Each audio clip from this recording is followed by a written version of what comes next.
Welcome back to Sunrise. Good morning to you. It's now 17 minutes after 6. And that means it's time for me to let it go because we got a news TKO. Good morning. That bad, Dennis. That bad. Good morning. Great morning. Great morning. Great morning, TKO. Fabulous. Thank you, and you I see too. it's kind of a black and white Yes, that's a theme. Yeah. theme that we have going here. It don't matter if you're black or white. Let's jump into it. I have some headlines for you. Let's jump off talking about coffee. Coffee takes $200 million hit. The agricultural commodities sector suffered losses estimated at $300 million during Hurricane Beryl's passage on July 3. That's according to the Jamaica Agricultural Commodities Regulatory Authority. Is it JACRA? Yes. JACRA has regulatory oversight for the coffee, cocoa, coconut, pimento, ginger, turmeric, and nutmeg industries. The authority's acting director general, Wayne Hunter, said the losses, which mainly impacted coffee and pimento crops, will not affect consumers on a wide scale. Hunter said there was 60% damage to coffee farms and farming infrastructure amounting to $200 million in losses and 50% damage to pimento crops totaling $22 million. Wow. The cocoa crop now, it sustained 40% damage with revenue loss of $3.5 million. Nutmeg, 20% damage, $1 million in losses. Turmeric and ginger farms sustained 20% damage with a total loss of $40 million.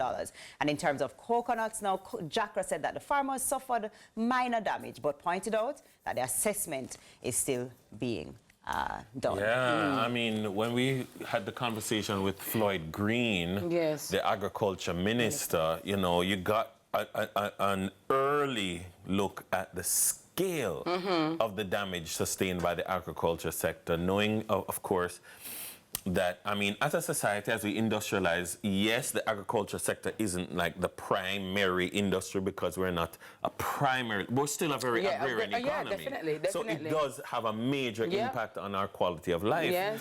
And, you know, when we're looking at, for instance, coffee, like that is a major export earner, from the Jamaican agriculture sector. So, I mean, people have put in them investment, you know? And that's the part that, you know, I empathize, and my heart goes out to all farmers. You know, we have a soft spot for farmers, right? Because those who feed us, we have to respect and love them, right?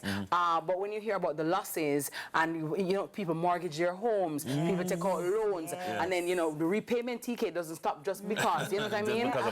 So it's not like it's a moratorium and I came like, okay, we're going to have a break. So, you know, it's so difficult to watch. And my fear or worry too is, what will this mean? So because of the damage, does it mean that food prices will go up? And how then will it trickle down to the consumer? And how will it affect us on a daily basis? You know what I mean? What I noted in the story is that, you know, they said that it would have minimal effect or limited effect on local consumers, which possibly suggests that these were export crops. But if they're export crops, then the suggestion might be foreign exchange will take a hit. And if foreign exchange takes a hit, then that might be a source of inflationary pressure. I know all Jamaicans say too, like a barrel. How much that to me today? $500. Remember a barrel. A barrel. A barrel never. A barrel. Yeah. So, you know, I just hope that there will be no price gouging and, you know, we'll maintain. But I do wish the farmers all the best and send them lots of love. And, you know, I just hope that the authorities and those in charge will do what's necessary so that they can be back on their feet in the soonest possible time. Indeed. Absolutely, absolutely. Well, we're talking about agriculture and quality of life. Let's talk transportation now. 100 JUTC buses arrived in Jamaica. Jamaicans can now expect some reprieve in their commute as 100 new CNG buses arrived on the island on Monday. The buses are valued at $3 billion. Minister of Science, Energy, Telecommunications and Transport, Darrell Vaz, in his sectoral presentation in June, had announced that 300 new buses would be added to the Jamaica Urban Transit Company's fleet and would for the first time be purchased using Jamaicans' own money. The arrival of the 100 buses represents the first first phase of a 3-phase procurement and will see the buses available to the public for the upcoming academic year. Wonderful. Significantly reducing the wait time for commuters. And Minister Vaz indicated that this procurement is a representation of the ministry's commitment to reducing the misery index of the Jamaican public and improving JUTC service. I love that. But then for me, when I look at these new buses, I want to commend the minister and, you know, of course, all those persons who were involved in getting these buses here. But it is incumbent upon us as Jamaicans to respect these buses, treat them well, because it doesn't make sense. Worse, our money pay for them. It doesn't make sense to be damaging the buses. And the same things that are here to alleviate your pressure and make your life easier, you're vandalizing them and damaging them. Also, I would want to say that I hope that some of these buses, I know it's a JUTC and it's urban transportation, but still...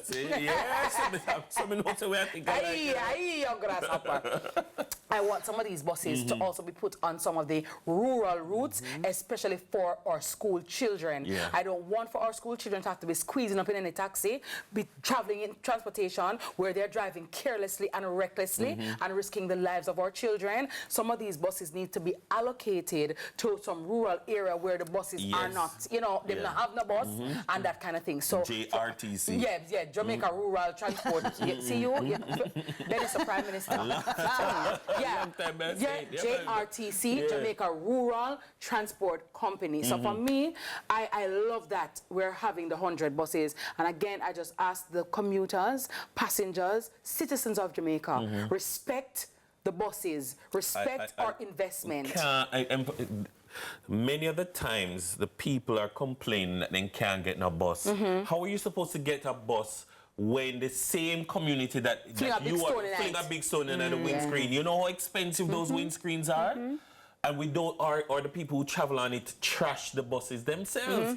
It cannot be. And then the people who are calling out, oh, the government needs, and, you know, spokespersons for this and that, calling out that the government needs to provide. You never hear them one day call out for personal responsibility. Yes, and hold them accountable. It's not popular, but we need to hold people accountable.